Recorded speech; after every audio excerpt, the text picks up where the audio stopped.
काय ग? आता काय केलं यांनी? पराक्रम केलाय तुझ्या लेकाने.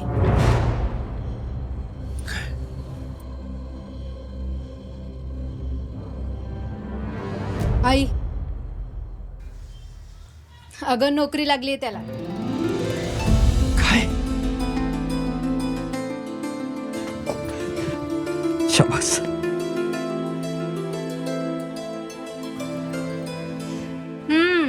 आता गर्लफ्रेंडला स्वतःच्याच पैशांनी गिफ्ट द्यायचं.